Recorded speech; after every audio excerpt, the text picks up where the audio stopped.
para a gente é importante essa organização pelo Instituto Sociocultural e também pelo SEDES. SEDES é o Centro de Direito Econômico de Estudos Socioeconômico, em que quem é o professor, o nosso professor desse instituto, é o professor João Grandino Rodas, ex-reitor da USP, e junto com o professor João Grandino Rodas e o IBCJ, estamos organizando palestras internacionais, prefeito. O professor Vitor também nessa parte da América Latina.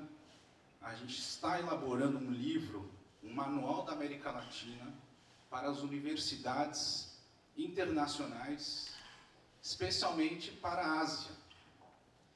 Então a gente entende a importância hoje de uma conexão, né? A gente fala muito de Smart Cities, mas a gente tem uma visão muito para o Ocidente.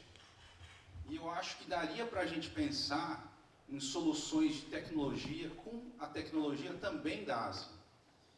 Então, a nossa ideia nesse ciclo de palestras, evidentemente, é demonstrar a importância do Brasil para o cenário mundial, cada vez mais pensar na paz mundial e no fomento do comércio internacional. Porque o comércio internacional ele é um indutor da paz mundial. Então precisamos cada vez mais de pontes, chanceleres, de ministros com capacidade de trazer e absorver questões internas e geopolíticas. A gente vê uma briga hoje, nesse mundo atual, de dois países muito fortes, que é a China e os Estados Unidos, uma guerra comercial extremamente perigosa, mas que, por outro lado, o Brasil também não cabe no quintal de qualquer país.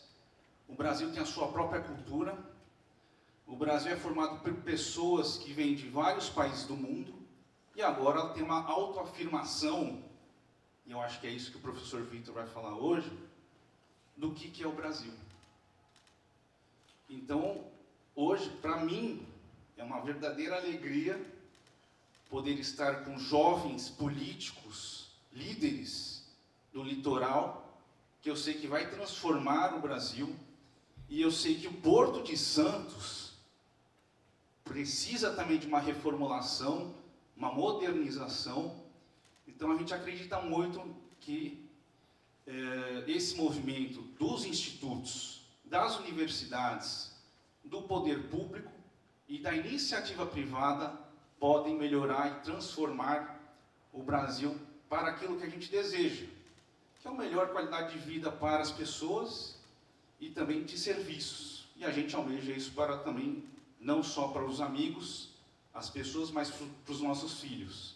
Então quero aqui agradecer imensamente, declaro aberto a sessão e já convido então o prefeito Caio Amado para fazer suas palavras. Prefeito, muito obrigado.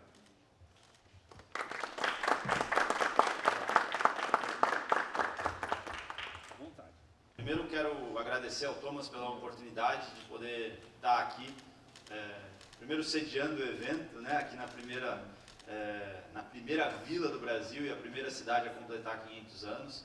E para a gente é uma honra poder sediar um evento com o nome História do Brasil aqui em São Vicente. E obrigado pela oportunidade de fala, né? Quando eu vi que o evento ocorreria, logo conversei aí também contigo, com o Felipe, e fiquei muito feliz de poder estar representando aqui a cidade e poder fazer uma pequena apresentação, algo muito simples. Acho que teremos apresentações brilhantes aqui sobre a história, mas é importante São Vicente começar a se colocar novamente nesse mapa da história do Brasil, que às vezes parece que a gente foi, ao longo dos anos, se apequenando nessa história, e a gente precisa se colocar de novo com a pujança que a cidade já teve, novamente nesse cenário, até porque estamos diante de um marco muito próximo, né, muito breve, que é 2032, quando a cidade completará 500 anos, e uma cidade que nos 500 anos do Brasil recebe um monumento de Oscar Niemeyer, numa área nobre de sua cidade. Quando completar 500 anos, também precisa construir grandes coisas para simbolizar, não é só uma marca da cidade, é uma marca do Brasil. Agradecer também a presença do Vitor, Caroline e a Ia brilhantam ainda mais, excelente escolha. Eu sou egresso da Universidade de São Paulo também, sou do curso de Gestão de Políticas Públicas da Universidade de São Paulo, campus da USP Leste, passei pelo INSPER, pela FESP também, com algumas especializações ali em Gestão Pública e Ciência Política, e tive a oportunidade de vencer a prefeitura aqui na cidade muito jovem, aos 29, hoje estou um pouco mais velho, com 31, mas tenho aí a oportunidade de conduzir a cidade com um governo novo, com um olhar diferente, moderno, voltado para a melhoria da administração e para ressaltar aí a força da cidade. Então, de uma forma muito direta, vou fazer a apresentação aqui. Primeiro, a gente trouxe como mote de São Vicente esse lema, mais do que trazer um slogan de governo, a gente quis trazer um slogan de cidade. E aí, hoje, o slogan da cidade é Prefeitura Municipal de São Vicente, o Brasil começa aqui, que é uma espécie de chamado para o Brasil, para o governo estadual, para o governo federal, para instituições internacionais, organizações não governamentais, olharem para a cidade como um início do Brasil, como uma forma de ressaltar e, inclusive, atrair parceiros para que a cidade possa se desenvolver mais. Então, pode passar, por favor. Primeiro, apenas um breve histórico, e com todo o cuidado histórico do processo, deixo para os senhores um pouco mais essa parte, mas só trazer um pouco da história sempre dita de São Vicente, né, o início da vila. Em 1502, a terra que era conhecida pelo nome de Goiaó, que basicamente na tradução, terra de boa acolhida, foi batizada de São Vicente por Américo Vespúcio. Então, os registros da nossa história datam ali 1502, que mostra como aqui foi um dos primeiros locais, né, onde se pisou, onde se desenvolveu. E quando aqui chegou, né, São Vicente acabou se tornando sempre essa rota estratégica e de potencial comercial, né? Inclusive a gente está aqui muito próximo do próprio Porto das Naus, né, o primeiro porto alfandegário do país, e algo que também está nos nossos planos. Estou com a equipe do turismo, do desenvolvimento urbano, do planejamento aqui, está nos nossos planos um desenvolvimento desse Porto das Naus, para que a gente possa recuperar as características históricas dele, para que a gente possa transformá-lo num grande ponto de visitação, para que todo mundo que queira conhecer a história do Brasil conheça algumas das primeiras rotas estratégicas. Então, mais do que falar sobre o que a gente está a 1 quilômetro aqui, menos de 1 quilômetro, né, do Porto das Naus aqui, algo extremamente histórico. Vamos dar sequência. Em 1532, então, o povoado de São Vicente foi elevado à categoria de vila por Martim Afonso de Souza, se tornando a primeira vila do Brasil, né, onde foi aí construída na ocasião igreja, casa de câmara, cadeia e pelourinho. Hoje a gente tem a marca, e aí os nossos 15 vereadores compõem então a primeira Câmara das Américas, né, com muito orgulho eles sempre ressaltam isso, a marca de ser a primeira Câmara das Américas. E essa data de 1532, de quando a gente se torna vila, hoje a gente é cidade, mas 22 de janeiro de 1532 foi fundada a Vila de São Vicente, é a marca do aniversário da cidade. Por isso, há sempre uma discussão de qual é a primeira cidade do Brasil, mas é indiscutível qual é a primeira cidade a completar 500 anos. Vai estar aí São Vicente completando, porque era vila e virou cidade. E aí a gente defende, cada um usa os argumentos da forma como prefere, a gente defende então esse conceito de primeira cidade a completar 500 anos em 2032. É legal destacar nesse ponto que essa história de fundação da vila é uma marca da cidade também, com a encenação da fundação da Vila de São Vicente, que é o maior espetáculo de areia do mundo, estando inclusive no Guinness, e é algo marcante para a cidade, porque é algo que envolve a comunidade, envolve a população, a fazer parte de uma peça teatral à beira-mar, em areia, onde chega a caravela, onde o próprio povo da cidade ora português, ora índio, e faz ali um belo movimento teatral, cultural, que infelizmente esses últimos 2 anos, em virtude da pandemia, a gente não realizou, mas em 2023 já estão todos convidados aqui a participar e estar conosco nesse grande movimento, que sem dúvida nenhuma vai ser maravilhoso, que é a encenação da fundação da Vila de São Vicente, que marca todo o nosso aniversário. Vamos passar. Bom, hoje, atualmente ainda reconhecida por ser cidade-monumento da história pátria e a célula máter da nacionalidade, a gente aproveita esse slide para mostrar já e começar a fazer um contraponto entre a história, o passado e o presente. Aqui ao fundo é a Ponte dos Barreiros, né? Na verdade a Ponte Rodoviária Tribuna e a Ponte Ferroviária dos Barreiros, que é a que liga São Vicente nas suas duas áreas, a área insular e a área continental. Qual que é o destaque para essa ponte? Essa ponte ficou interditada durante muito tempo, a gente acabou, nesse final do mês de julho, de entregar a revitalização e a reforma estrutural da ponte, só que não só entregamos uma obra, como buscamos ressaltar para a própria cidade o conceito de primeira, o conceito histórico da cidade, e colocamos ali então uma espécie de monumento, um pórtico ali, né? Uma espécie de monumento com o nosso primeira, que é o slogan da nossa cidade, que foi feito baseado no marco padrão.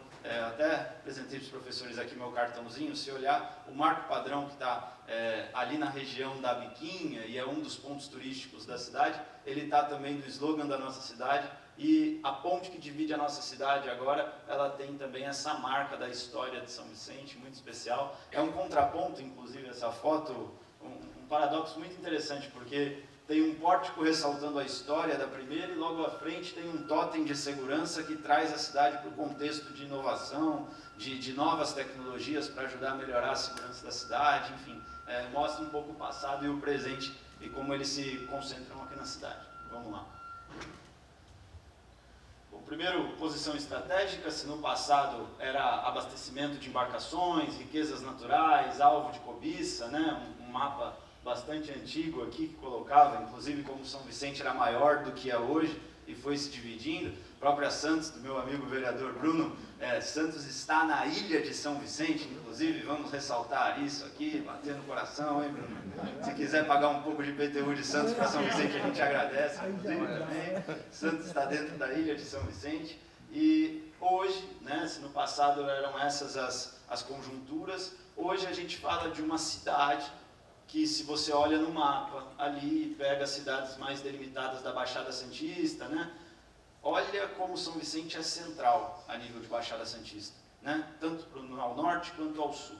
A 20 minutos do Porto de Santos, 1 hora do maior centro comercial da América Latina, que é São Paulo, 30 minutos do Complexo Industrial de Cubatão e 1h30 do Porto Internacional de Guarulhos. Então mostra uma posição estratégica de relevância, tanto na Baixada Santista, com seu desenvolvimento ao longo do tempo, quanto ao maior centro comercial aí da América Latina e o próprio Porto de Santos. Então mostra que ainda assim, mesmo ao longo da história, São Vicente ainda segue tendo uma posição estratégica e que a gente precisa, na verdade, olhar melhor para as nossas vocações, delimitar melhor nossas vocações para fazer essa cidade se desenvolver. Vamos dar sequência. Vocações e potencialidades. Eu queria apresentar só brevemente o que é essa São Vicente de hoje, né, para conjecturar aqui. Está entre os 20 maiores municípios do estado, entre os 70 maiores do país em termos de população. Acho que isso é um ponto de destaque. Às vezes a gente olha para a Baixada Santista e só enxerga Santos, e é legítimo por toda a pujança que tem, por ter o melhor clube de futebol do mundo. Aí depois vem o Ibrachina, é claro, mas primeiro vem Santos. E aí tem todo um contexto disso que faz com que Santos seja a primeira cidade a ser vista. Mas, naturalmente, São Vicente está entre as maiores do estado também, e é isso que a gente busca recuperar, nesse orgulho do vicentino, nesse olhar dos outros entes federativos para a nossa cidade. Vamos dar sequência. Um pouco das potencialidades: 7 praias, 19 marinas, dentre as quais essa que estamos aqui hoje, 7 quilômetros de orla, se une e se confunde de certa forma, porque há uma sequência muito lógica e natural que São Vicente e Santos se unem em praias ali, então algumas pessoas nem sabem, mas cruzam para cá, cruzam para lá, estão em São Vicente, em Santos e não percebem. 3 cachoeiras, a cidade tem cachoeiras na nossa área continental da cidade, ainda pouco explorada. Comércio pujante, muito forte, o centro comercial da cidade, né? É o maior da Baixada Santista, sim, é um centro comercial onde as pessoas buscam a todo Dia das Mães, todo Natal, toda festa específica, e também os sábados aqui se torna aquela muvuca boa do centro da cidade, onde tudo que você quer você encontra para comprar. E uma história singular, que é um pouco do que a gente já falou, muito natural, que a gente está trabalhando aí com muito esforço para tentar recuperar esses pontos históricos e criar uma lógica histórica. Hoje eu tenho aqui uma casa do Martim Afonso, que se conecta a uma parede ainda existente daquela época. Eu tenho a igreja matriz, eu tenho a própria Ponte Pênsil que veio depois, mas eu tenho a Biquinha de Anchieta, eu tenho o Porto das Naus, eu tenho uma série de pontos históricos da cidade que o nosso desafio está sendo criar uma rota estratégica para que haja uma visitação em torno desses pontos históricos e fazer com que eles possam ser revitalizados, para que de fato a gente consiga vender melhor a cidade, no sentido de, você quer conhecer a história do Brasil? Começa por São Vicente, onde o Brasil começou. É esse o contexto que a gente quer trazer. Vamos lá. Os desafios para os 500 anos da cidade, e aí onde a gente enxerga desafio, a gente também enxerga oportunidade, né? Primeiro, alguns dados aí são bastante preocupantes, mas se não fossem os problemas, talvez eu nem tivesse buscado ser prefeito da cidade. Se tivesse tudo bem, eu teria ido para outro caminho aí na minha formação. Apenas 11% da população é ocupada de forma formal, né? Está no mercado formal de trabalho. Isso coloca a gente numa posição muito complexa no estado de São Paulo, entre as últimas posições ali, em 50ª, 83ª posição. PIB per capita aí das pessoas, né, anual de R$15 mil, 50ª, 82ª posição do estado. Uma média do salário médio das pessoas aqui é de 2,4, né, salários mínimos, então isso também é bastante preocupante. E a cidade, se a cidade não é induzida para o desenvolvimento, ela acaba sendo ocupada de forma desorganizada e com isso acaba tendo uma redução muito natural do seu salário médio. E hoje São Vicente ainda gira uma engrenagem para uma ocupação desorganizada e não para uma indução para o desenvolvimento. Então isso é algo que nos preocupa e é algo também que a gente tem buscado trabalhar para melhorar, seja com a Secretaria de Desenvolvimento Econômico, Emprego e Trabalho, sendo reforçando o nosso turismo, melhorando a nossa lei de desocupação do solo, dando sinais melhores para o mercado, para que possam olhar para a cidade com um olhar de mais desenvolvimento. A gente está sempre preocupado com esses indicadores para fazer política pública baseada em evidência. E a área continental da cidade, que é um desafio e ao mesmo tempo é uma oportunidade, porque é uma área extremamente estratégica, cortada por rodovias, que pode muito bem ser o próprio futuro, Thomas, como você citou, do Porto de Santos. É uma área potencial para se expandir, próxima de Cubatão, próxima de Santos e próxima da capital, e que ainda tem solo para se desenvolver. Tem problemas, alguns de regularidade, de documentação, de tudo isso, mas ainda tem espaço para crescer. E aí é a grande oportunidade que a gente tem, e o resto a gente trabalha para desenrolar, para conseguir resolver. Vamos dar sequência. Entre os 100 maiores municípios do país, a gente está muito próximo das últimas posições na área da saúde. Isso muito nos preocupa, mas a gente também está trabalhando numa revolução para a área da saúde. Em 49º na educação, 49º em saneamento, em 35º em segurança pública. Então são áreas aí que a gente está buscando sempre e trabalhando com evidências para buscar fazer essa célula máter da nacionalidade crescer. Vamos dar sequência.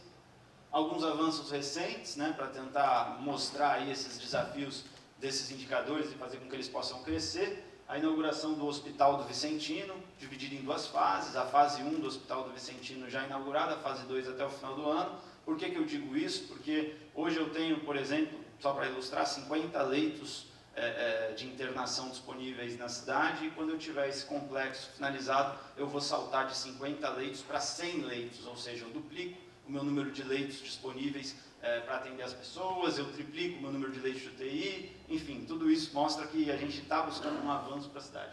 Totens de monitoramento se conecta com uma pauta que Thomas e eu compartilhamos de muito interesse, que é olhar para cidades e tentar trazer novas tecnologias, novos olhares, porque não é só tecnologia, mas são novos olhares, e a gente buscou com os totens de monitoramento, colocando em posições estratégicas, começando com os primeiros 30, criar um sentimento de segurança maior nas pessoas. Ainda não estão em funcionamento, está na reta final da construção do centro de controle operacional, na instalação dos totens, ainda não estão em funcionamento, mas quando estiverem, ali sem dúvida nenhuma vai ser um equipamento de nova tecnologia, E é muito gostoso ver, porque você olha para ele, ao fundo está a biquinha de Anchieta, e você olha um totem na frente. Então você começa a ver, e a gente sabe muito bem que para a gente conseguir vender bem a história, fazer o turista vir, ele precisa se sentir seguro. E para se sentir seguro, precisa de uma série de elementos, inclusive uma certa ostensividade. E os totens vão ajudar a gente nisso quando estiver em pleno funcionamento. Vamos dar sequência. O término da obra dos Pontes dos Barreiros, já falei. Os avanços na educação passam por marcas históricas. A primeira vez que a cidade entregou material escolar para toda a rede municipal de ensino.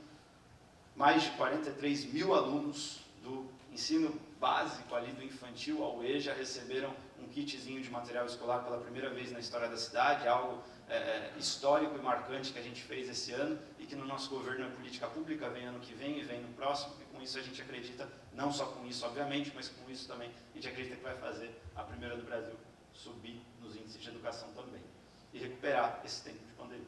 Vamos dar sequência. Onde a gente quer chegar?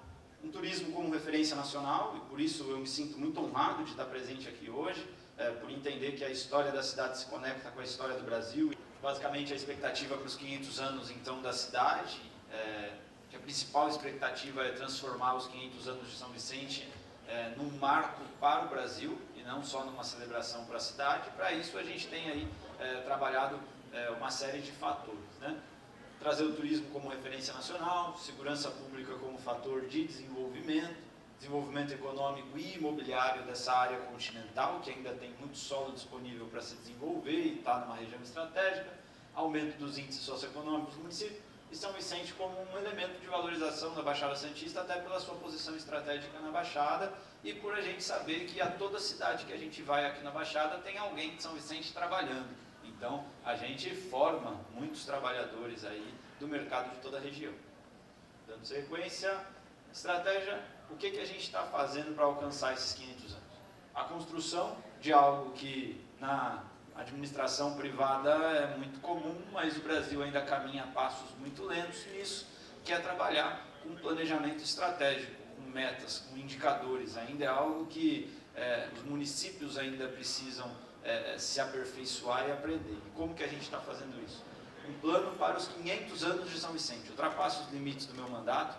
Eu, com certeza, não estarei aqui nos 500 anos, porque mandato é 4 anos, renovável por mais 4 e não mais que isso. Então é muito mais tempo para chegar nos 500 anos. Não muito mais, mas mais tempo para chegar nos 500 anos do que eu tenho de mandato. Mas a gente quer deixar uma marca para a cidade com metas para se alcançar até os 500 anos.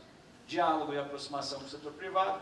E a aproximação de parceiros, referências no país, como o Movimento Brasil Competitivo, o MBC, e a Macroplan, né, e o Comunitas também. Acho que são instituições tão próximas. Macroplan é uma empresa de consultoria que venceu aqui um edital de chamamento, apoiada junto ao Movimento Brasil Competitivo, para construir esse planejamento estratégico dos 500 anos. E a Comunitas, que é uma outra união de empresários do Brasil, ela está buscando apoiar a gente no desenvolvimento da área continental e num projeto de requalificação da máquina pública, da parte de tributação da cidade, ou seja, o que a gente está fazendo? Com a dificuldade da própria máquina em trabalhar, em conseguir criar coisas novas, a gente foi buscar no mundo privado e em consultorias privadas para a área pública, parcerias para a gente ter novas ferramentas dentro da cidade. Então, o Movimento Brasil Competitivo e Comunitas são parceiros do município, passamos por processo seletivo e estão fazendo parte, então, desse chamado para os 500 anos de São Vicente. Profissionalização da gestão pública, segurança jurídica ao investidor, também são marcas que a gente quer trazer. Vamos lá? Aqui, para finalizar, um pouco do que é esses sonhos e metas nossas e de como a gente quer trabalhar essa história da cidade como uma meta para desenvolver a administração e os indicadores socioeconômicos. A gente está trabalhando que na construção desse planejamento estratégico, onde o Movimento Brasil Competitivo está buscando reunir empresários, o mundo empresarial, para financiar o planejamento estratégico da cidade e ser um colaborador, fazer parte da governança para se atingir essas metas, a gente está buscando também criar marcas para isso, como esse relógio instagramável que vai marcar uma contagem regressiva de dias para os 500 anos, para a gente colocar em um local simbólico da cidade e ter então essa marca dessa contagem que é algo que eu não tenho dúvida que vai atrair pessoas aí do Brasil inteiro nessa ideia de onde o Brasil começou. Então, isso é uma das ideias também que a gente está trabalhando, junto com uma ideia que vai mudar a cidade, que é o planejamento estratégico. Planejamento estratégico, conceitos de contagem regressiva, de ideias, coisas que façam com que a sociedade civil acompanhe as metas, fiscalizem essas metas alcançáveis. Tudo isso vai fazer com que a gente consiga mudar a cara da cidade em 9 anos e pouquinho, que é o que a gente tem pela frente. E como eu disse, iniciei falando o Brasil começa aqui e termino minha explanação falando que a gente pode discutir se é a primeira cidade ou não é, faz parte, talvez não seja mesmo, é a primeira vila, mas é a primeira cidade do Brasil a completar 500 anos e a gente quer fazer toda uma celebração e usar isso como um grande marco para fazer São Vicente se desenvolver de verdade. É a cidade que eu vivo desde o meu primeiro dia de vida, é a cidade que amo e consegui reunir aí um conjunto de apaixonados para fazer essa cidade dar certo e agradeço demais a oportunidade de estar aqui hoje, fazendo essa fala inicial e sediando enquanto prefeito da cidade esse evento maravilhoso. Obrigado por escolher São Vicente, por acreditar em São Vicente e conte com a gente como um parceiro. Sejam bem-vindos, professores, muito agradecido a todos e até breve. Valeu a toda a equipe aqui presente também. Agora quero convidar a professora doutora Caroline Menard, professora de História da América Latina na Universidade de Montreal e doutora em História pela Universidade de Santiago de Compostela. Por favor. Bom dias. Primeiro, obrigada para convidar-me neste dia. Então, muito obrigada a Gratina, aos demais presentes. Mas, como vêem, o meu português não é muito bom. Sinto muito. Espero que na minha próxima viagem a Brasil poder falar muito meu português. Então, hoje vou falar em castelhano, em espanhol. Siento mucho. Eso dicho, pues después de la charla de prefecto y estando aquí en la Marina, es un lugar perfecto, un prado perfecto para justamente dar un pequeño repaso a esa historia comercial, ¿no? que existía, la relación marítima entre Portugal y Brasil durante la época colonial. Ese va a ser el tema de mi ponencia, entonces vamos a ver a grandes rasgos cuáles fueron los cuadros, cuáles fueron los límites del cuadro de esta relación establecida entre Portugal y aquí el Brasil durante la época colonial.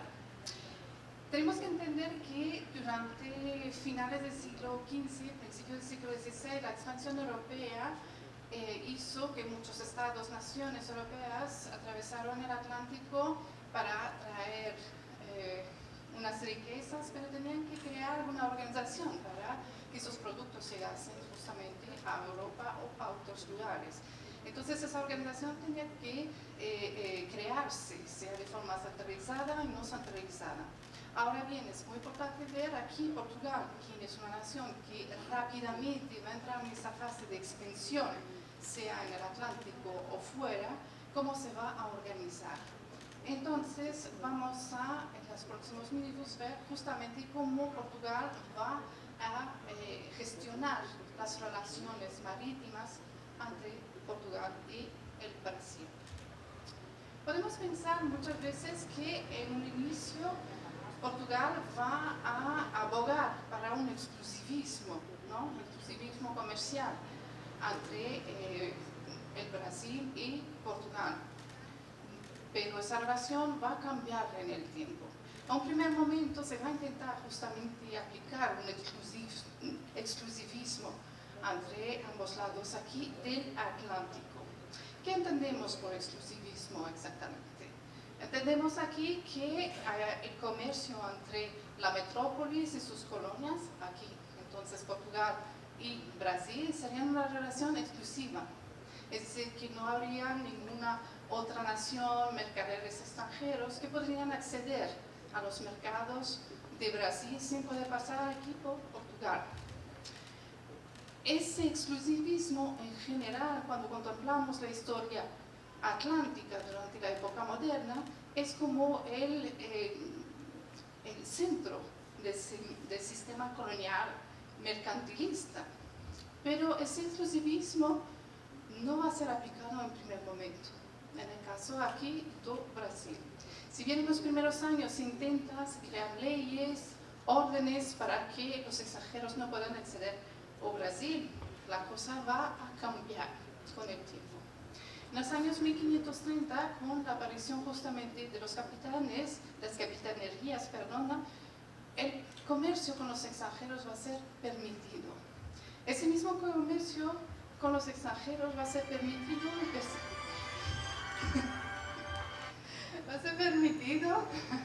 y se va a mantener durante después unos cuantos años. Lo cual es un poco curioso porque podríamos pensar justamente que los portugueses, siendo, como les decía, en un primer momento eran unos pioneros en la expansión europea fuera aquí en América o mismo en África y en Asia, hubieran aplicado aquí el exclusivismo comercial. De hecho, ese exclusivismo se va a imponer más bien durante la unión de las dos coronas. Es decir, en 1591, ahí se va a imponer ese exclusivismo comercial. Durante unos años anteriores se favoreció el comercio que se podía hacer por navios o barcos portugueses, pero siempre estaba posible para los extranjeros de poder mandar unos barcos o colaborar o participar en algunas actividades aquí comercial en el Brasil. Pero es a partir del periodo de la Unión que las cosas van a cambiar. Como les decía, el exclusivismo metropolitano, ese se va a aplicar a partir de 1591. 1591, por varias cuestiones, rivalidades políticas, conflictos militares, cuestiones religiosas, se va a imponer justamente Felipe II de España, Felipe I de Portugal, va a entonces inculcar ese exclusivismo comercial con Brasil. Como les decía, había unos motivos políticos, militares, religiosas que enfrentaban a España, a Inglaterra, Francia, Holanda, lo cual explica la decisión justamente de crear ese exclusivismo comercial con Brasil. Entonces, es el primer momento que está sancionado de forma jurídica este exclusivismo, en 1591. ¿Va a ser fácil aplicarlo? No, obviamente. Este exclusivismo no va a ser fácil de aplicarlo. Nos vamos a dar cuenta que es un fracaso. Aún así, unos años más tarde, a principios del siglo XVII, se va a intentar endurecer un poquito más las leyes, normas, para mantener ese exclusivismo. Aún así, como les decía antes, es un fracaso. Los extranjeros siguen apareciendo en los distintos puertos, en las plazas, etc. Se sigue concediendo algunas licencias especiales. ¿Por qué? Porque la marina portuguesa es demasiado pobre o no es suficiente para poder justamente mantener ese exclusivismo que se intentó a partir de 1591. Eso dicho, estamos en un contexto particular, estamos dentro de un contexto donde España tiene unos enemigos que se encuentran en Europa, que atravesan el Atlántico y tienen muchos intereses, tanto en Brasil. Una vez la restauración hecha, no se deshace del exclusivismo. El exclusivismo sigue existiendo. Y es más, se va a crear una compañía. A imagen de lo que está pasando en el resto del mundo atlántico, Portugal decide crear una compañía, la Compañía Geral de Comercio de Brasil, en 1649. Basado un poquito en el modelo de lo que crearon primero los holandeses, con la Compañía de Comercio dirigido primero para las Indias Oriental y después la segunda compañía que se creó para la Compañía de Comercio de las Indias Occidentales y otras compañías inglesas, etc. Pues a partir de 1649 se crea una compañía, justamente, Compañía Geral do Comércio do Brasil, 1649. Aquí el interés es justamente de poder preservar la navegación y el comercio entre Portugal y el Brasil. Entonces se crea esta compañía con esos objetivos y dentro de un contexto bien especial también. Estamos en 1649, el comercio con Asia, el comercio portugués con Asia está disminuyendo y cada vez el comercio con Brasil es más interesante.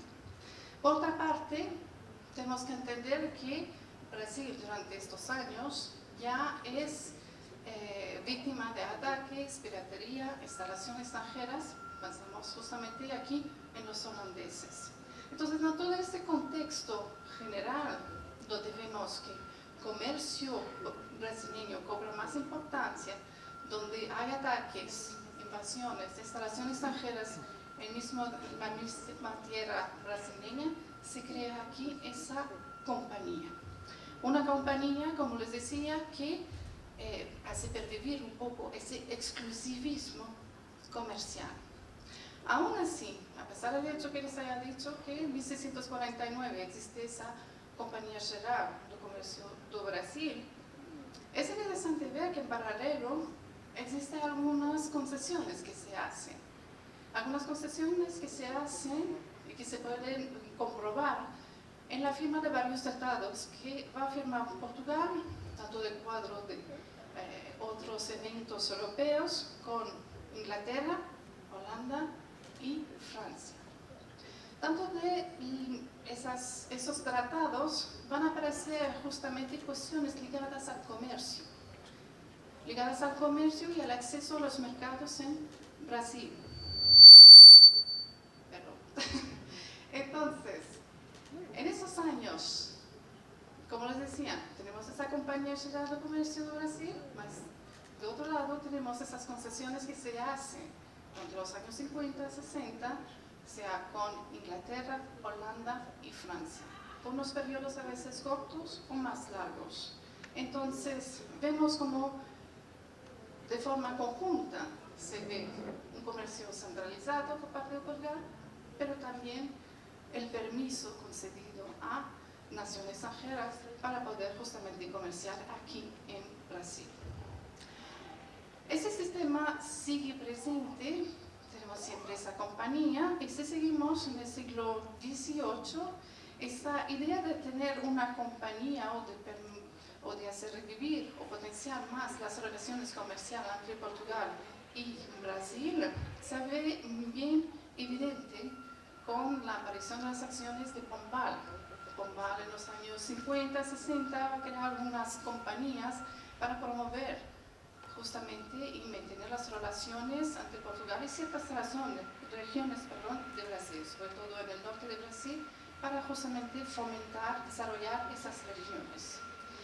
Suena un poco especial porque para algunos historiadores el hecho de que estamos hablando de segunda mitad del siglo XVIII, Pombal tome esa decisión de crear unas compañías, cuando la corriente general en Europa es más bien de poder abogar por el libre comercio. Pero si miramos del lado, por ejemplo, español, ellos también optan por la misma solución, crear unas compañías que ponen en contacto algunas zonas con otras regiones de América y potenciar, mantener un comercio, una actividad, etc. Entonces, esas actividades, esas compañías van a aparecer durante los años 50, 60 y tener una vida allí, unos 20 años, van a aparecer esas compañías.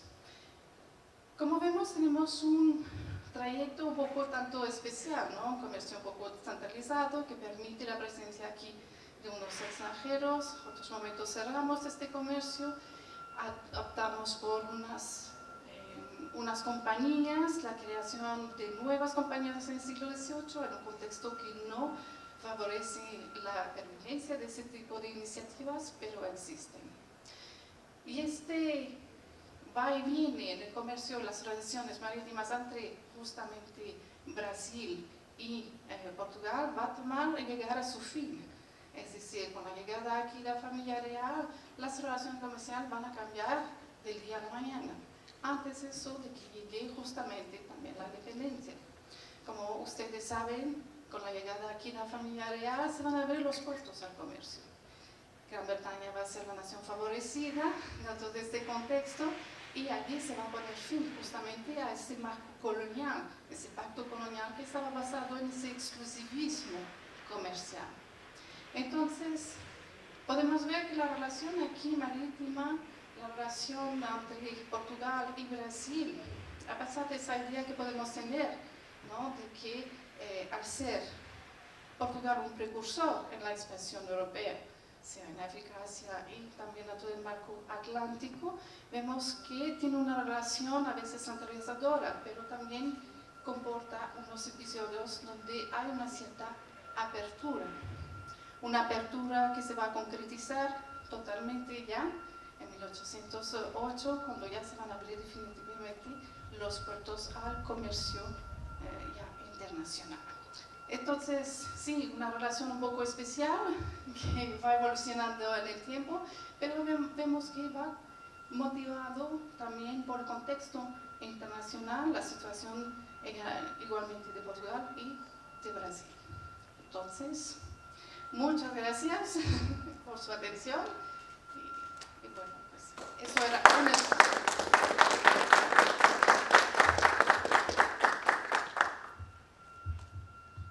Quero agradecer a professora Caroline e agora o nosso palestrante de hoje também, colega da professora Caroline, é o professor Vitor, que é um professor, diretor do nosso Instituto Cultural, na parte cultural, vereador Bruno.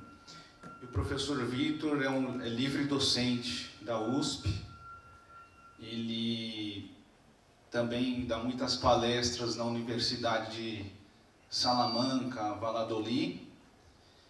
Estive com o professor Vitor na Universidade de Hong Kong, palestrando sobre a América Latina.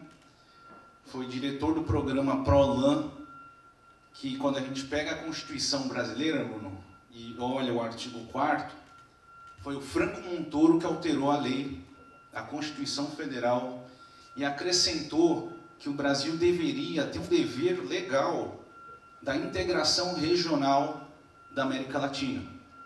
E com base neste artigo da Constituição Federal, foi realizado então o curso do PROLAN, que é um curso de mestrado e doutorado da USP, fazendo uma análise do Brasil com a América Latina. E, concomitantemente a isso, o Memorial da América Latina em São Paulo faz parte desse programa. Então, o que eu quero dizer, prefeito Caio, que uma modificação na lei, como, por exemplo, o Marco Legal das Cidades Inteligentes, projeto de lei 679/2021, que está agora no CCJ, pode ser um fio condutor do que a gente quer, do que a gente busca em relação a esse novo olhar do uso da tecnologia para as cidades. E pode ser uma maneira nova de recontar os princípios que podemos fazer com todos os prefeitos do Brasil. Eu sei que a Frente Nacional dos Prefeitos está muito atuante com os jovens prefeitos de todas as cidades do Brasil. Conheci o JHC também, o prefeito de Maceió, que está super animado, super entusiasmado com esses projetos. E eu acho que sim, se juntar os prefeitos, eu acho que o Brasil se transforma muito mais rápido. Mas é necessário que essa lei também seja aprovada.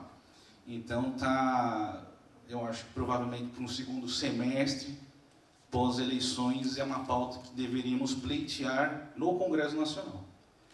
Agora eu quero dar a palavra para o professor Vitor Gabriel Rodrigues, sobre o tema autoafirmação latino-americana no novo cenário global. Professor Vitor. Eu registro aqui minha alegria de estar aqui nessa marina, esse empreendimento maravilhoso, que eu conheço hoje pela primeira vez. Já tinha escutado, já sabia da existência, mas não tinha vindo, especialmente com a presença do Dr. Caio Amado, prefeito aqui de São Vicente, uma autoridade muito honrada, principalmente após ouvir suas palavras, e da professora suas palavras, por conta do interesse que nós vamos convergir muito no que estamos falando, e também na presença da professora Caroline Menard, que veio do Canadá para uma série de projetos que o Ibrachina tem sobre o que é a história do Brasil e a história da América Latina, todos capitaneados pelo Thomas, Dr. Thomas, amigo de longa data, que está fazendo realmente uma transformação ao lado da co-diretora do Ibrachina, Ana, e que está fazendo uma revolução em várias partes do que é o pensamento, do que é o cenário da nossa cidade, do que é o cenário do nosso estado em vários pontos, como tem trabalhado a China, e eu vou falar um pouco desse tema hoje. Agradeço a presença da audiência, agradeço a presença do meu amigo, meu colega de Arcada, Dr. Mário, que veio aqui nos encontramos depois de tanto tempo. Eu me coloquei aqui para falar, dirigir umas palavras rápidas sobre Latinoamérica como conjunto, sobre a América Latina como conjunto. E tenho feito isso, como o Thomas colocou, já com grande, já reincidentemente, sobre umas reflexões que eu tenho aprendido muito a partir da minha posição na Universidade de São Paulo, a rever o que é uma América Latina como bloco, qual é a importância da nossa cultura, qual é a importância da nossa história, qual é a importância das nossas políticas públicas como bloco. Então, mais ou menos o evento aqui foi pensado a princípio por mim e pelo Dr. Thomas, com a oportunidade da visita da professora Caroline, como um ângulo que se abre, né? A princípio, as palavras do prefeito, cuidando dessa cidade, que não deixa de ser um marco para todo o Brasil e América Latina, como ele bem expôs. Logo, o Brasil, pela Caroline, eu, América Latina, e o Thomas, que nos falará, então, em nível mundial. Mas todas, quer dizer, em termos de política global, que é a sua especialidade. Mas todas essas têm uma relação, que é o que eu gostaria de falar agora, né? Trazer um pouco da nossa identidade, buscar a nossa identidade sobre o que é o povo latino-americano e se nós conseguimos formar um bloco forte o suficiente para lidar com o resto do mundo, né, para ser competitivo em relação ao resto do mundo. O mundo todo teve a ideia de que teria que se formar em blocos, né? Esses blocos têm um elemento, nascem de questões regionais, né, de questões geográficas regionais, por um lado, e por outro lado, de questões culturais. A professora Caroline acaba de nos dizer, né, que significa o mundo, quer dizer, Portugal expandindo para o Brasil. Talvez isso explique grande parte de por que o Brasil, até hoje, está de costas para a América Latina como grupo, não se aceita ser de um grupo latino-americano, embora tenha tantas questões em comum. E, a partir daí, nós temos um mundo que fala francófono, um mundo que fala inglês e que tem identidades culturais cada vez mais que se tenta preservar e que também se perde. Eu vou colocar aqui só o tema da minha fala rápida, simplesmente o que é o povo latino-americano, pertencemos a eles, temos vantagens de pertencer a ele ou não, e qual é o nosso futuro como Latinoamérica. E isso vai ter uma relação bastante grande com uma nova visão que vem, Thomas vai falar, que vem da China. Basicamente, eu me adianto dizendo, a China olha, né, para o Brasil como algo distinto de ser a doutrina Monroe, de ser um quintal dos Estados Unidos. Isso está mudando a nossa economia, isso está mudando a nossa, né, o nosso futuro, se nós soubermos trabalhar com isso. O primeiro passo, Caio e Caroline nos colocaram, conhecer a nossa história. Não conhecemos. Né? E agora eu vou dar um exemplo. Por que isso ocorre? Talvez se isso é a afirmação do povo latino-americano. Exemplo rápido, desculpe que use, eu estou como guia da professora Caroline em sua viagem ao Brasil. Aprendi, né, trabalhei com ela no programa latino-americano. Quando eu comecei, nós estudamos, o Dr. Mário estudou comigo história, bom, eu estudei, não sei, história do direito nas arcadas, né?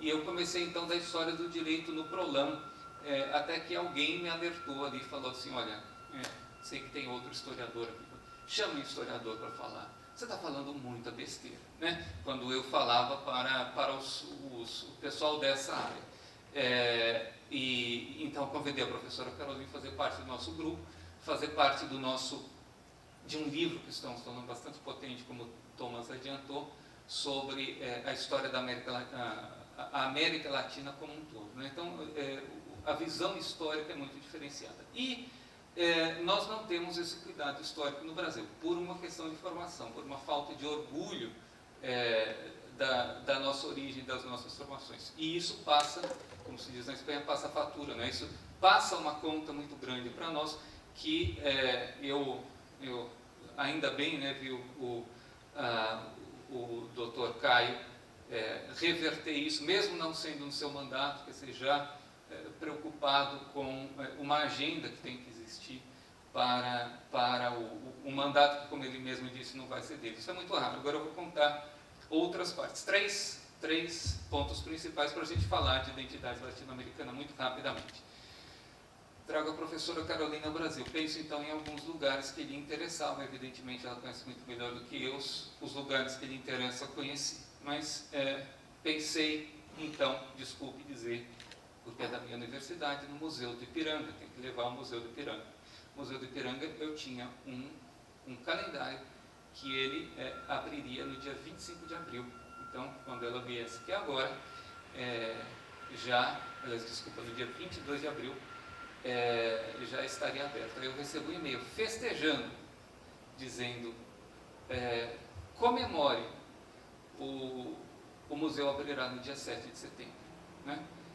Eu digo, não é comemorar, eu tenho uma viagem marcada de uma pessoa para antes, né, para agosto, estava fechado. Bom, vamos então ao museu da cidade de São Paulo, museu pátio do colégio, onde nasceu São Paulo. Chegamos lá, uma placa enorme, muito bonito, está pintado, está reformado por fora. Podem ir lá, visite o museu. Né? Está uma placa enorme, aqui nasceu São Paulo. Acontece que o museu está fechado. Né? Mas assim, com muita alegria, né? Nenhum aviso dizendo assim, o museu não está, vai abrir e tal, simplesmente está dizendo, entre e visite, que é muito bonito. Fomos lá 2 dias, nos 2 dias demos com a porta na cara e nenhum tipo de aviso. Né? Universidade de São Paulo, meu campus, um museu maravilhoso que se chama Museu do Café, que faz parte da tese doutoral da professora Carolina. Então leva a Ribeirão Preto, vamos ver, bom, na minha universidade, vamos ver o Museu do Café. Museu do Café, chegamos então, tem uma placa lá. Museu do Café em reforma, está uma placa. Né? Prazo para término da reforma, agosto de 2020. Então, a placa para a reforma já está precisando de uma reforma, né? Porque o museu está fechado, o prazo era 2020 e nenhuma manifestação sobre quando abre, quando não reabre. Bom, agora voltamos a isso. Será essa, então nós, né, todos dentro dessa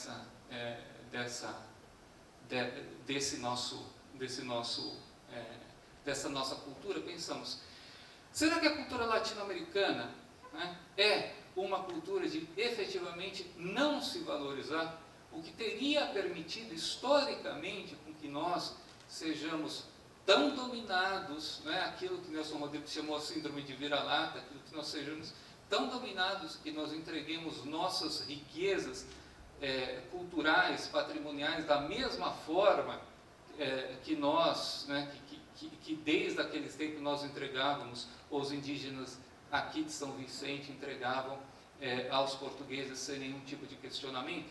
O que acontece durante todo esse tempo que faz com que, o que fez com que nós não tenhamos nenhum interesse em buscar nossa identidade? Isso é proposital? Será isso uma forma de fazer com que outros, que trazem outros países para fazer com que nós nos dividamos, né, que estejamos divididos e que não consigamos fazer um tipo de iniciativa para que tenhamos uma união, que sejamos unidos como bloco? Bom, pode ser que sim. Uma das primeiras ideias, agora muito rapidamente, desculpa entrar em política, que é um boato mal alastrado, é que qualquer tipo de aproximação com países latino-americanos seria a tentativa da criação de um grande bloco comunista no país. Isso é uma lenda urbana que pegou muito bem, tanto que quando nós temos qualquer tipo de governo que não seja um governo auto-intitulado de esquerda, ele rechaça qualquer tipo de união com países do seu entorno, porque ele acha que com isso ele está criando um governo mundial, uma síndrome de controle mundial com base numa cultura marxista, quando, pode ser, pode não ser, aí depende da ideologia de cada um, quando nós temos Europa formando um bloco, nós temos Estados Unidos formando OTAN, nós temos uma série de países capitalistas, temos a China se expandindo para o mundo com os BRICS, que talvez o Thomas toque nesse ponto, a partir do que disse o prefeito, a partir de Brasil, a partir de grupos competitivos. Né? A competição não deixa de existir, simplesmente o que existe é a busca de uma identidade geográfica e cultural que faz com que se possa comerciar com outros países de forma mais aberta. Algumas pautas que teriam, então, os povos latino-americanos em comum e que nos interessam muito. Por exemplo, a preservação do meio ambiente. Né? A preservação do meio ambiente ela passa um custo, é um custo muito alto, é um custo muito alto que nós, como países latinos, principalmente os países da selva amazônica, que tem a selva amazônica, tem que pagar. Né? Então nós recebemos críticas de todo o mundo por não preservar a Amazônia, mas muito pouco dinheiro ou vantagens internacionais por ter que preservar aquilo que outros países, na sua história, tudo bem, longínqua e tal, destruíram. Então, nós temos uma importação centro-periferia, em que a Europa, principalmente, exporta ideias de preservação do meio ambiente e que tem iniciativas urbanas de preservação do meio ambiente, que para eles é muito mais simples do que para nós, que ainda temos uma economia agrícola, que temos que preservar, mas não recebemos as vantagens internacionais para isso. Existem algumas iniciativas nesse sentido. Né? Não sei se já ouviu. Primeiro seria uma série de descontos e mercados e tarifas internacionais para os países que comprovassem preservação do meio ambiente. Mas isso é quase impossível de se estabelecer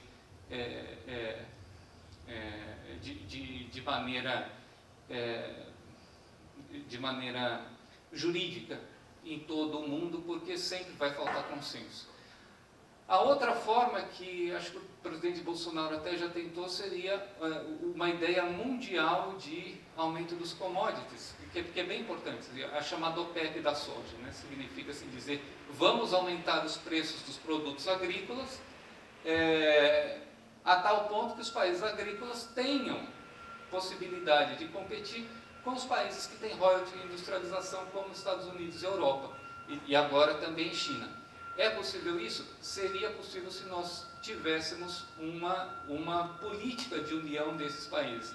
Essa política não existe. Né? Quer dizer, nós sempre vamos ter um outro país que, se tentarmos vender soja mais caro para o mundo, ele vai vender mais barato, ou café, alguma coisa assim. Então vai quebrar uma corrente que, por exemplo, foi uma ideia que fez com que os países do Oriente Médio ficassem bilionários, né? A partir do momento que eles falaram, bom, falta petróleo, vamos subir o petróleo para o mundo inteiro, formamos um grupo, ninguém fura, e a partir daí o mundo precisa de petróleo, nós somos explorados, e o que eles fazem com esse dinheiro é outro problema, mas conseguiram isso. A nossa identidade ainda não foi construída, né? Costumamos dizer, claro, o país é um país que tem problemas muito graves com racismo e desigualdade, mas que exagera isso para o exterior, né? É bem verdade, todos os países, inclusive Ásia, inclusive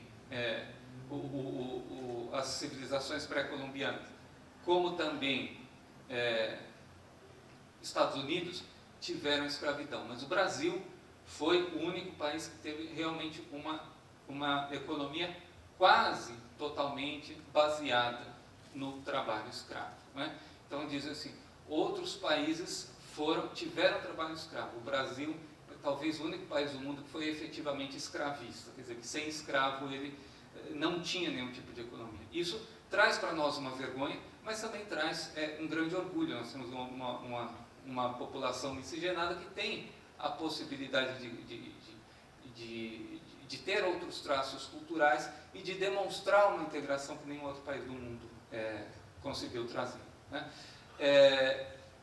Quais são as propostas? Bom, rapidamente, hoje, o que se fala mais no mundo é algo que eu não vou me estender aqui, porque é um conceito extremamente perigoso, que não sei se vocês já ouviram falar, o sumac causal, e o bom viver, o bom viver da América Latina. São dois, é uma locução que entrou na Constituição de dois países latino-americanos quando estavam sob governo progressista, a Bolívia e o Equador, né? Então, o Papa Francisco fez um discurso enaltecendo o bom viver, enaltecendo e uma encíclica muito conhecida dele chamada Laudato Si, que ele trouxe a preservação do meio ambiente. Então, a ideia que se traz hoje para o homem latino-americano seria o homem integrado à natureza, integrado à ciência e com uma dimensão espiritual visível.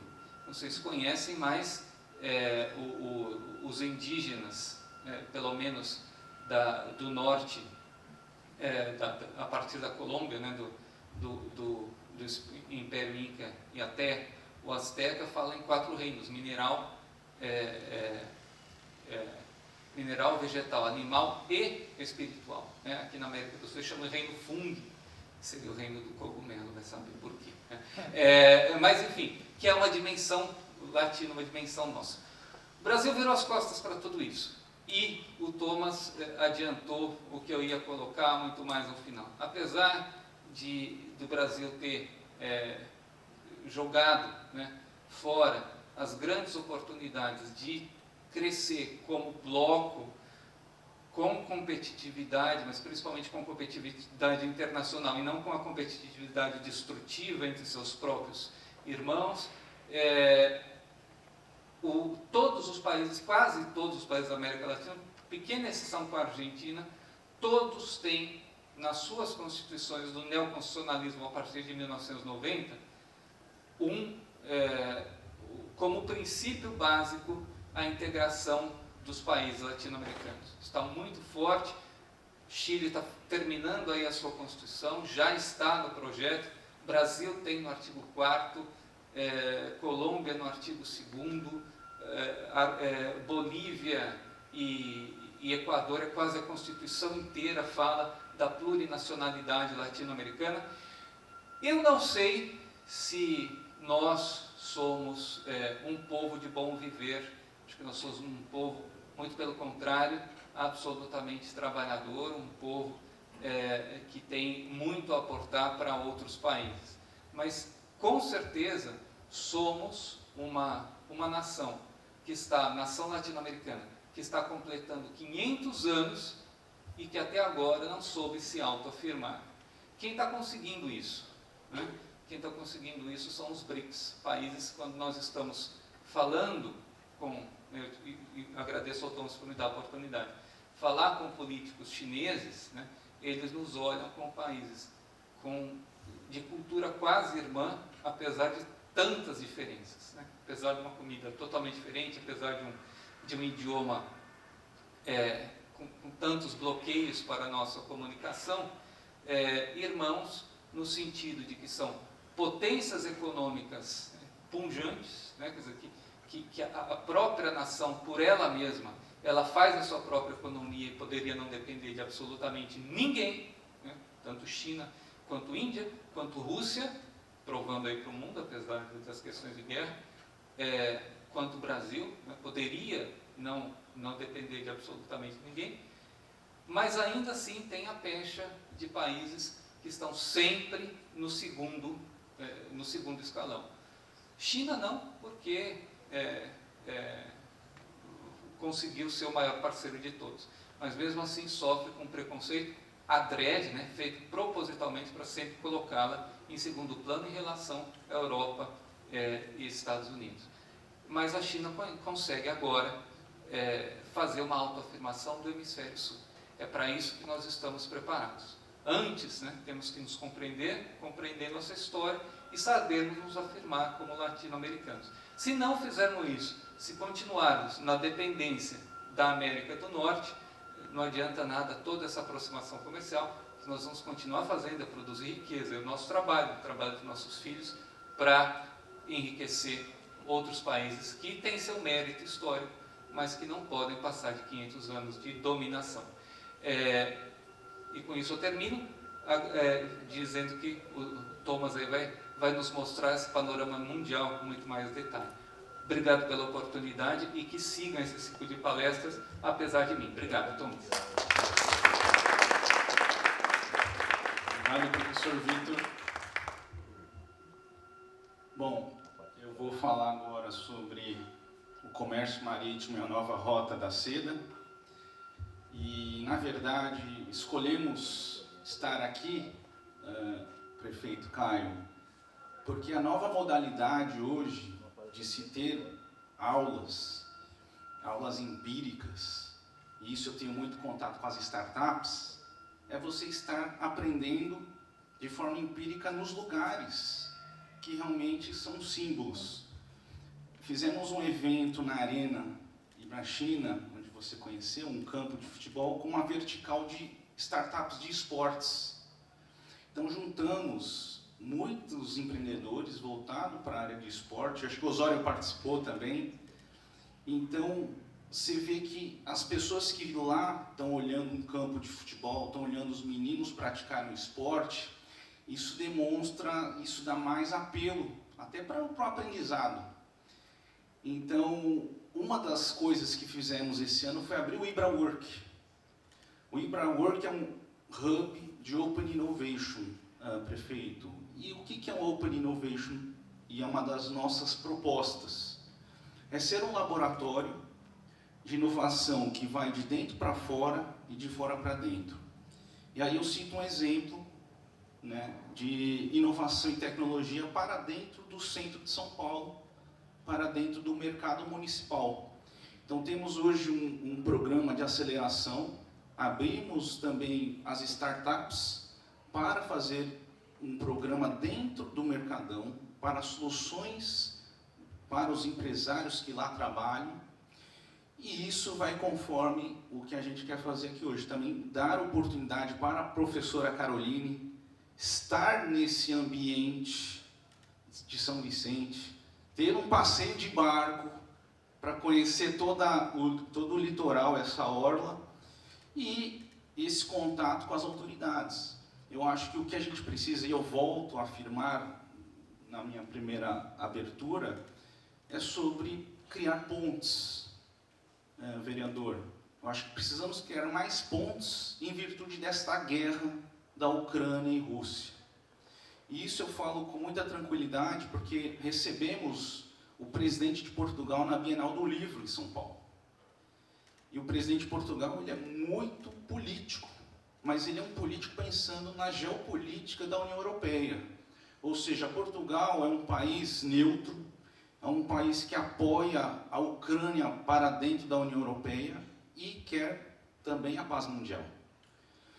E Portugal hoje virou um centro dos brasileiros, virou um centro dos empresários brasileiros. Significa dizer que a União Europeia vai estar recebendo, professor Vitor, empresários brasileiros, mão de obra dos brasileiros. Isso se reflete também um pouco na nova formatação, reformulação da União Europeia. Estive em Salamanca agora, os professores de Salamanca, existe um Instituto Brasil-Espanha.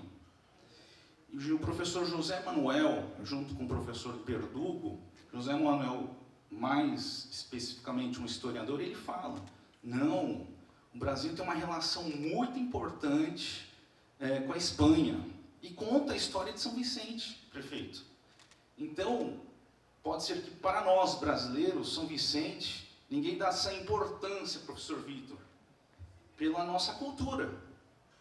Mas para a cultura dos europeus, o Brasil, ele é um gigante, prefeito. O Brasil tem um mercado consumidor enorme, são 220 milhões de habitantes. O agrobusiness brasileiro é o que fomenta essa relação comercial com diversos países. Com essa guerra da Ucrânia, vereador Bruno, estive ontem com o secretário do Agro, Itamar Borges, e ele falou, Thomas, o amendoim brasileiro pode se transformar num commodities, professor Vitor. Isso porque a Ucrânia e a Rússia têm guerra. Então, existem oportunidades também em virtude desses conflitos, mas também é necessário ter uma forma de conseguir lidar com esses conflitos bélicos, né? E a melhor forma é realmente o Conselho de Segurança, é a diplomacia, é realmente os contratos vigentes entre um país e o outro, e a forma disso tudo são as trocas cambiais, as trocas de mercadorias. E o Brasil, ele é um país que vende muito, é um país que tem superávit, é um país que tem uma balança comercial muito forte. E isso se agrega com a economia chinesa. Eles são duas economias que se agregam, complementares. O que a China pensou lá atrás, em 2013, do One Belt and Road, hoje ele passa por uma grande dificuldade em virtude desse momento que a gente conta sobre a pós-pandemia e essa guerra da Ucrânia. Esse projeto é um projeto robusto do presidente da China, que era fazer a integração da Ásia com a Europa e com a África, através de investimentos de infraestrutura, através de investimentos de rodovias, ferrovias, trem-bala, e isso foi já em 2022, agora recentemente, já foram realizados 838 bilhões de dólares para essa operação. Só que tem casos de sucesso e casos de insucesso. E aí eu cito casos de sucesso como insucesso, como Sri Lanka. Sri Lanka hoje, professor Vitor, tem um projeto do BRI, Belt and Road Initiative, de um mega prédio chamado Lotus. É um tower gigante, mas foi feito através de uma construtora, teve um caso de corrupção, e esse prédio virou, dizem alguns empreendedores, que virou um elefante branco, prefeito Caio, que não serve para nada, tem um shopping center, mas está totalmente desativado.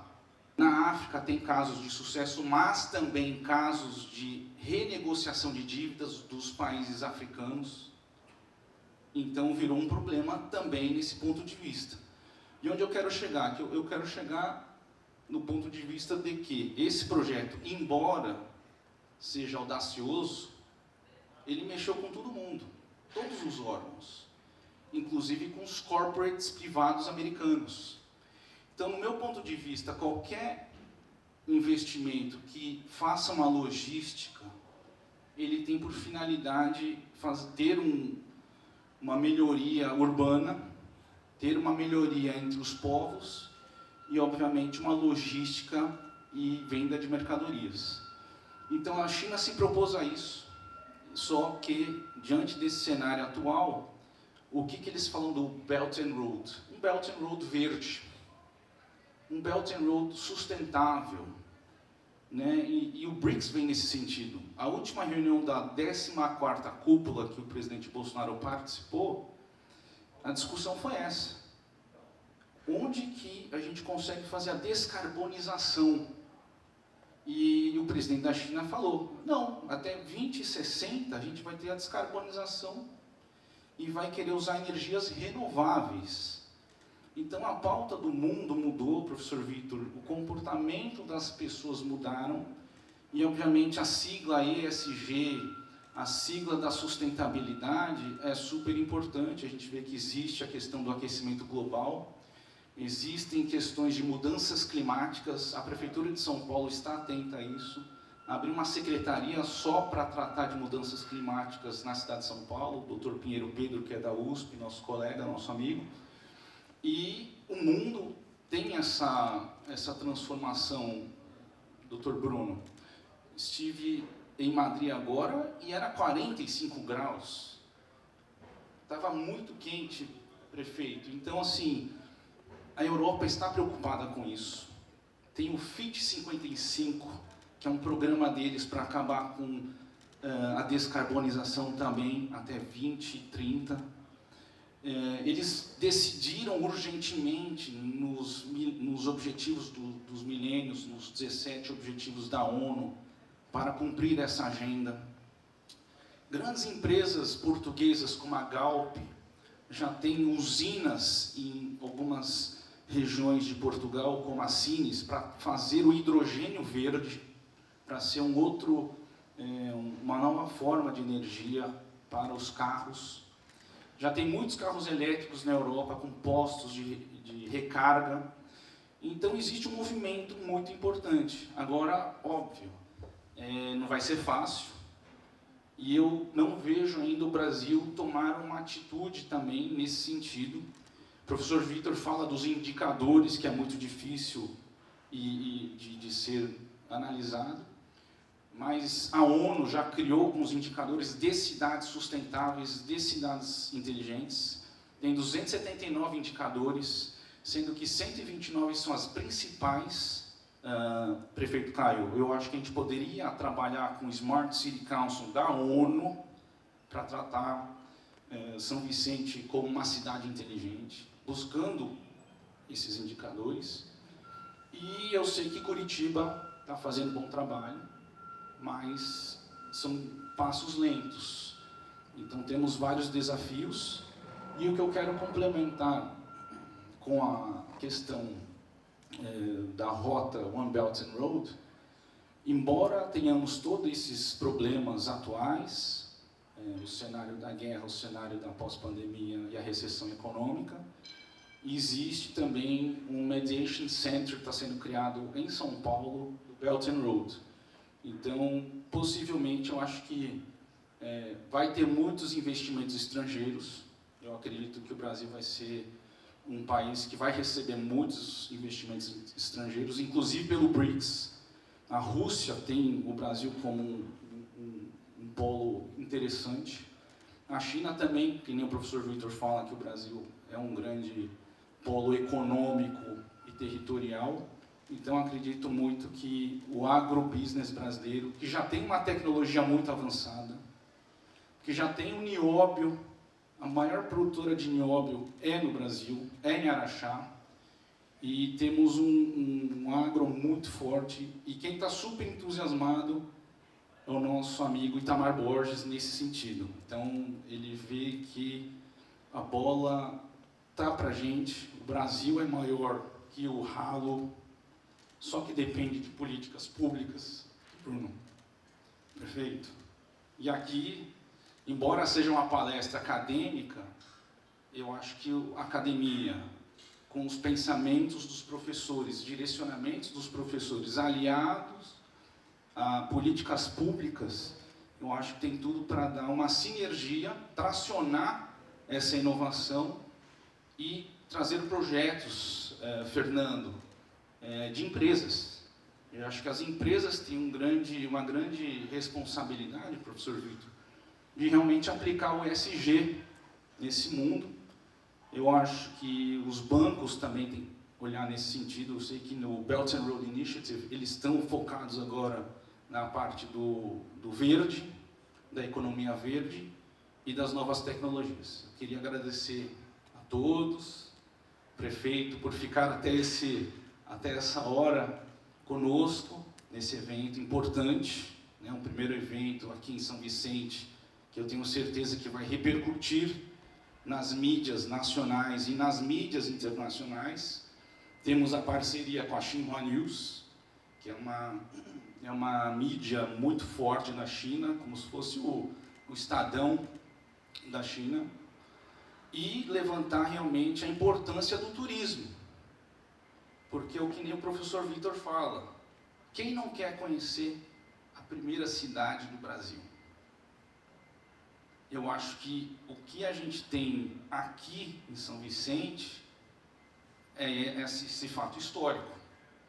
Esse fato histórico, prefeito, vai fazer com que a cidade, e obviamente a gente investindo, a gente ajudando, você com suas políticas públicas, tenho certeza que com esse relógio que você quer criar, vai ser um diferencial para a cidade e vai ser uma cidade turística, porque ela é próxima a São Paulo, ele é menos de 1 hora da cidade de São Paulo, que é a maior capital financeira do Brasil. Então, quero aqui só externar minha felicidade e minha admiração pelo seu trabalho e pela admiração também pelo trabalho do nosso amigo vereador Bruno de Santos. Muito obrigado.